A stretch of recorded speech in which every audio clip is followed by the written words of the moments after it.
और पटना से बड़ी खबर, बीजेपी चुनाव समिति की बैठक खत्म हुई है। इस वक्त की बड़ी खबर तो बीजेपी की चुनाव समिति की बैठक खत्म हुई है। लगातार विधानसभा चुनाव को लेकर बीजेपी में बैठकों का दौर चल रहा है। प्रत्याशियों के चयन को लेकर, आने वाले विधानसभा चुनाव की रणनीतियों को लेकर और सीट शेयरिंग के फॉर्मूले को लेकर लगातार बीजेपी में बैठकें चल रही हैं।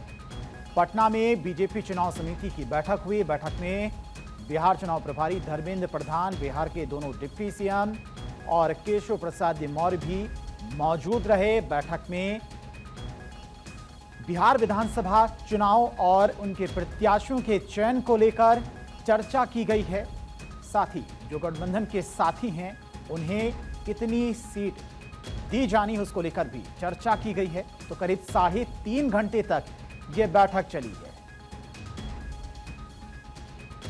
और इसी खबर पर तमाम और जानकारी के साथ में हमारे सहयोगी सर्वेश हमारे साथ जुड़ गए हैं। सर्वेश, 3 घंटे ये बैठक चली, क्या कुछ रहा बैठक में? देखिए, बैठक में उम्मीदवारों के नाम पे चर्चा हुई, तमाम लोगों से बातचीत हुई। हर एक सीट पर जो उम्मीदवार दावेदार हैं उनके नामों पे चर्चा हुई और पूछा गया कि कौन सा उम्मीदवार ज्यादा कारगर होगा। एनडीए इस बार चाहती है कि 2025 में 225 सीट जीतना और इसी के लिए ये बैठक थी। और निश्चित तौर पे देखिए, कई सीटों पे कई उम्मीदवारों के नाम सामने आए हैं। ये भी बात सामने आई है कि 70 साल से जो ज्यादा के उम्र के लोग हैं उनको इस बार टिकट नहीं मिलेगा। तो ऐसी परिस्थिति में उनकी जगह पे कौन दावेदार हो सकता है, तो इस बात को लेकर चर्चा थी।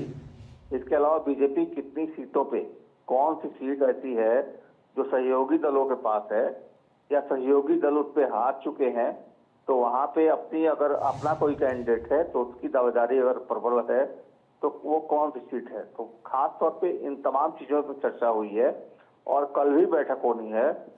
और कल माना जा रहा है कि कल बीजेपी अपनी फाइनल लिस्ट जो है वो तैयार कर लेगी कि कौन से सीट पे कौन से उम्मीदवार लड़ेंगे चुनाव और कितनी सीटों पे बीजेपी लड़ेगी चुनाव। माना यही जा रहा है कि 101 सीटों पे बीजेपी चुनाव लड़ेगी, 105 सीटों पे जेडीयू चुनाव लड़ेगा। तो एक तरह से इस पे सहमति बन गई है, लेकिन उम्मीदवारों के नाम को लेकर मंथन आज भी चल रहा था और कल आखिरी मंथन होना है। उसके बाद तय कर लिया जाएगा कि एनडीए में बीजेपी के कौन कौन से उम्मीदवार होंगे जो जिताऊ उम्मीदवार हैं, जो चुनाव जिता सकते हैं। तो इस पर मंथन आज चल रहा था, कल आखिरी मुहर लगेगी। ठीक है, बहुत बहुत शुक्रिया सर्वेश आपका तमाम सारी जानकारी के लिए।